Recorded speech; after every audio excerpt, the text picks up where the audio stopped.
Salam saudara sekalian, bersyukur untuk hari ini kita kembali belajar. Kalau sesi kemarin kita sudah belajar tentang introduksi kitab Roma, dan hari ini kita akan belajar untuk introduksi dari kitab Korintus. Jadi saudara sekalian, kitab Korintus ini, kalau saudara lihat di Alkitab itu ada dua, yaitu kitab 1 Korintus dan kitab 2 Korintus. Jadi kitab ini merupakan kitab yang ditulis Paulus. Jadi ada kitab 1 dan ada kitab 2 Korintus. Namun dalam sesi ini kita akan belajar secara bersama-sama. Jadi kita akan gabung kitab 1 dan 2 Korintus. Ya. Nah, mari kita akan lihat untuk share screen-nya.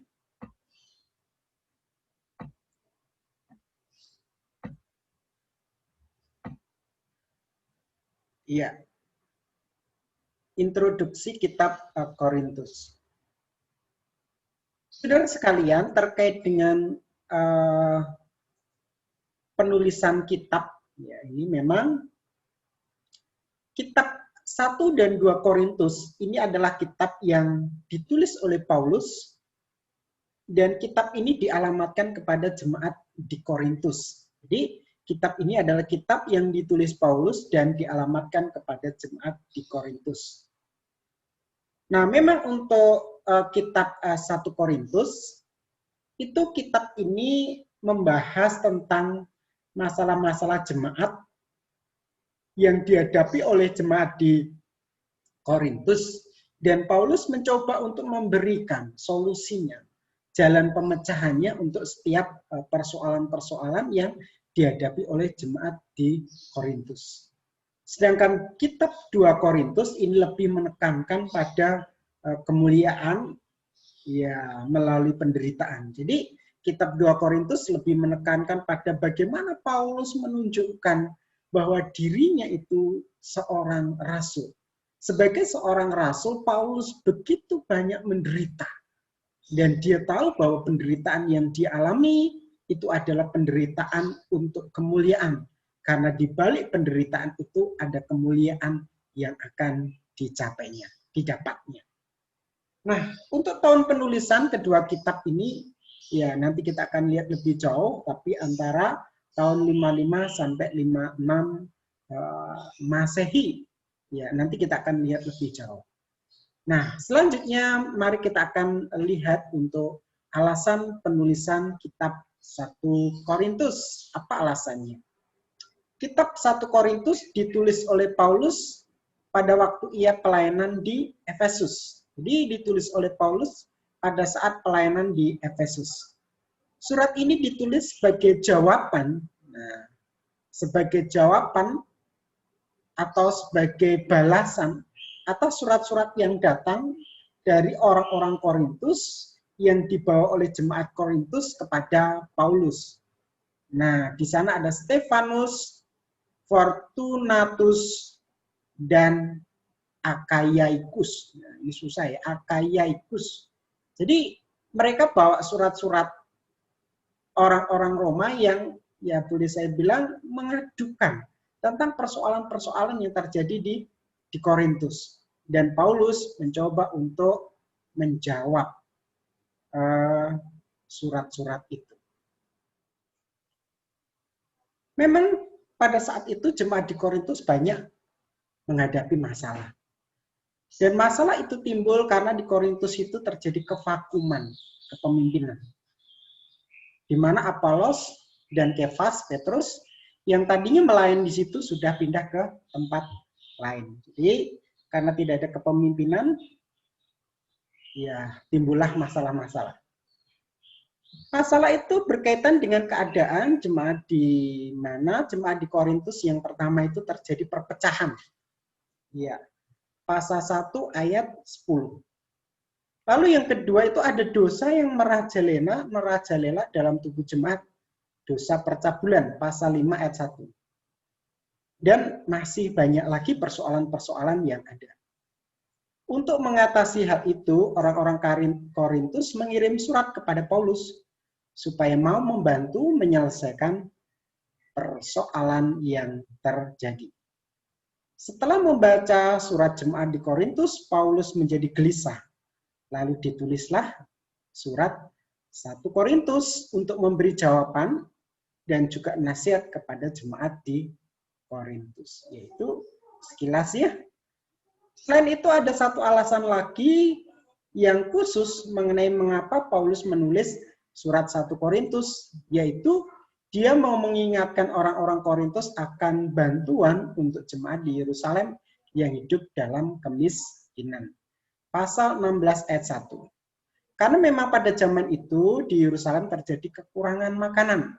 Sedangkan bantuan yang seharusnya diberikan jemaat Korintus terhambat atau tak berjalan. Nah, itu beberapa alasan kenapa Paulus menulis kitab 1 Korintus. Lalu bagaimana dengan surat 2 Korintus?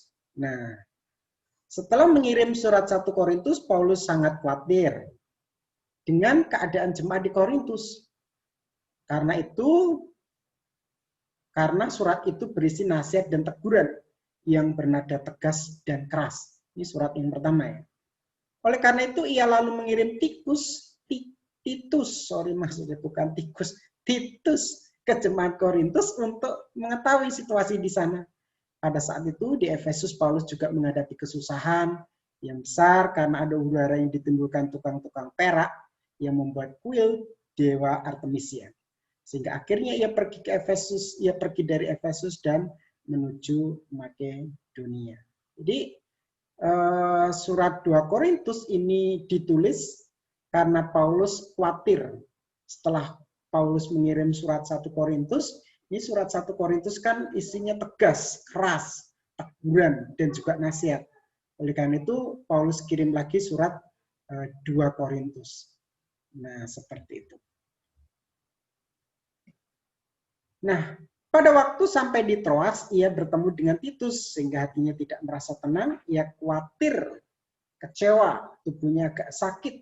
Agaknya inilah masa paling gelap dalam pelayanannya, di mana ia harus menanggung kesusahan besar, baik dalam roh dan tubuhnya. Sesampai tiba di Makedonia, Paulus dengan jemaat di sana berusaha mengumpulkan dana bagi jemaat di Yerusalem. Pada saat itulah tiba-tiba Titus muncul dan membawa berita gembira bahwa timbul suatu kebangunan rohani di jemaat di Korintus. Jadi diutus Titus dan akhirnya tahu ya. Jemaat telah melakukan nasihat yang disampaikan Paulus dan Korintus yang bertindak tegas terhadap orang-orang berdosa. Berita itu sangat menggembirakan Paulus, lalu ia menulis surat 2 Korintus.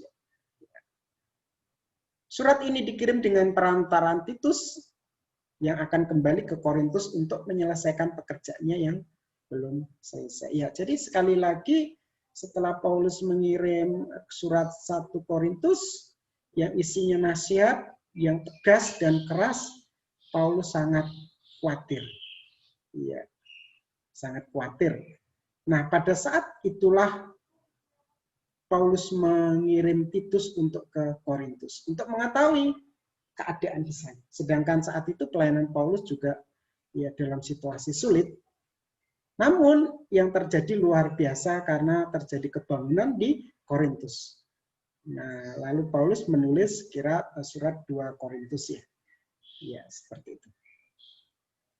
Tujuan dari penulisan surat 2 Korintus ini yaitu yang pertama untuk mengingatkan jemaat Korintus akan bantuan untuk jemaat Yerusalem yang belum terkumpul. Paulus berusaha dan bermaksud untuk mengutus Titus dan 2 orang lain untuk mengaturnya terkait dengan persembahan tadi. Surat ini juga berisi pembelaan Paulus akan dirinya sebagai Rasul Kristus. Memang saat itu ada guru-guru Yahudi yang ingin meruntuhkan kewibawaan dan kerasulan Paulus ya, dengan memutarbalikkan berita tentang Injil dan mengajarkan Injil yang lain. Surat ini ditulis untuk mendorong mayoritas jemaat di Korintus supaya tetap setia kepadanya sebagai Bapak rohani. Nah, mari kita akan lihat untuk masalah-masalah yang terjadi di jemaat di Korintus. Mari kita akan lihat. Pertama itu adanya perpecahan yang timbul oleh karena anggota-anggota jemaat menggolongkan diri. Nah, kalau saudara lihat di sana, ada jemaat-jemaat yang aku golongan Paulus, aku golongan Apos, aku golongan Kefas, dan yang terakhir katakan, aku golongan Yesus. Golongan Paulus mungkin mau membela kemerdekaan orang percaya dan pembenaran karena iman. Golongan Apolos mungkin menekankan segi pendidikan akademis. Golongan Kefas mungkin memelihara adat istiadat Yahudi, dan golongan Kristus mungkin menganggap dirinya yang paling rohani. Oleh karena itu timbullah perpecahan dalam kesatuan jemaat. Nah, ini masalah yang dihadapi oleh jemaat di Korintus. Lalu bagaimana Paulus menangani atau memecahkan persoalan itu? Dalam 1 Korintus 1 ayat 18 sampai pasal 39, Paulus menegaskan bahwa perpecahan karena penggolongan yang mengandalkan manusia adalah salah, bahkan dosa. Orang yang beriman adalah orang yang mengandalkan salib Kristus, bukan hikmat manusia. Paulus berkata, kami memberitakan Kristus yang disalibkan. Untuk orang Yahudi suatu kebodohan, tetapi untuk mereka yang dipanggil, baik orang Yahudi maupun bukan orang Yahudi, Kristus adalah kekuatan Allah dan hikmat Allah. Mengandalkan golongan tertentu hanya membawa pemisahan, sedang salib Kristus membawa kedamaian dan kesatuan. Manusia memang menanam dan menyiram, tetapi Allah yang memberi pertumbuhan. Tanpa Allah hamba-hambanya tak bisa berbuat apa-apa, karena kuasa yang sejati hanya terdapat pada Allah. Dan Tuhan yang akan menghakimi setiap perbuatan anak-anaknya dan mengujinya. Jadi penggolongan diri dalam suatu kelompok itu tidak benar, hanya akan memecah belah jemaat. Jadi saudara sekalian, itu terkait dengan persoalan yang terjadi di jemaat di Korintus. Di mana di jemaat di Korintus mereka hidup dalam perpecahan dan hidup dalam golongan-golongan tertentu. Nah, mari kita akan lihat untuk persoalan yang kedua, yaitu mengenai dosa-dosa yang terjadi dalam jemaat. Nah, dalam jemaat di Korintus ini ada dosa-dosa yang ada, yaitu yang pertama itu percabulan, yang kedua itu mencari keadilan pada hakim-hakim kafir dan kenajisan, serta kesucian dalam pernikahan. Nah, ini dosa-dosa yang terjadi dalam jemaat. Lalu bagaimana Paulus menanganinya? Ya, di sini Paulus mengatakan bahwa kenyataan dosa yang saat itu merajalela di Korintus adalah kekalahan secara rohani bagi jemaat. Memang, sebagai orang Kristen telah dimerdekakan dari dosa. Tetapi jemaat tidak bisa menggunakan kemerdekaan itu untuk berbuat dosa, sehingga diperhamba oleh dosa. Paulus juga mengatakan bahwa tubuh bukanlah untuk percabulan. Iya, menarik ya. Tubuh bukanlah untuk percabulan, melainkan untuk Tuhan. Tidak tahukah kamu bahwa tubuhmu adalah anggota Kristus? Sedang untuk mencari keadilan dalam perkara antar jemaat, Paulus mengajarkan sebaiknya masalah itu diselesaikan dalam jemaat sendiri, bukan ke pengadilan dunia. Selain itu, Paulus juga memberi perintah agar kesucian hubungan dipelihara oleh orang yang mau menikah, antara suami istri dan orang yang tak mau menikah. Nah, ini terkait dengan persoalan yang kedua. Bagaimana dengan persoalan yang ketiga? Nah, di sini dijelaskan bahwa masalah mengenai makanan bekas sajian kepada berhala, nah ini yang menjadi persoalan. Hal ini menyangkut mengenai kebiasaan makan, pakaian, perhiasan, dan lain sebagainya. Ya, bolehkah makan untuk makanan yang sudah dipersembahkan kepada berhala? Bagaimanakah seorang wanita harus berpakaian dalam hal perhiasan? Nah, semuanya Paulus menjawab Ya, jawaban Paulus mengandung beberapa prinsip. Yang pertama, orang Kristen boleh menggunakan segala sesuatu yang Tuhan ciptakan. Orang Kristen tidak boleh menahan sesuatu dalam hidupnya yang menjadi batu sandungan. Orang Kristen harus melakukan segala sesuatu untuk kemuliaan Tuhan. Dan dilandasi oleh kasih. Paulus sendiri menjadi teladan untuk semuanya itu. Nah, mari kita akan lihat untuk kitab 2 Korintus ya. Tadi itu kitab 1 Korintus, bagaimana dengan kitab 2 Korintus? Surat 2 Korintus termasuk surat pribadi, surat ini banyak berisi mengenai pembelaan Paulus terhadap orang Yahudi. Prinsip-prinsip rohani dalam 2 Korintus yaitu, ya, 2 Korintus mengajarkan bahwa dari buahnya pohon itu dikenal. Ya. Karena tidak mungkin kan pohon mangga buah durian. Pasti pohon mangga buahnya mangga kan begitu. Pohon durian buahnya durian. Ya, seperti itu. Jadi prinsipnya dari buahnya pohon itu dikenal. Yang kedua, hamba-hamba Tuhan juga harus tampil dengan kerendahan hati dan wibawa. Wibawa adalah kuasa yang dianugerahkan Tuhan untuk membangun jemaat. Sedangkan kerendahan hati tidak selalu diam. Paulus cukup rendah hati.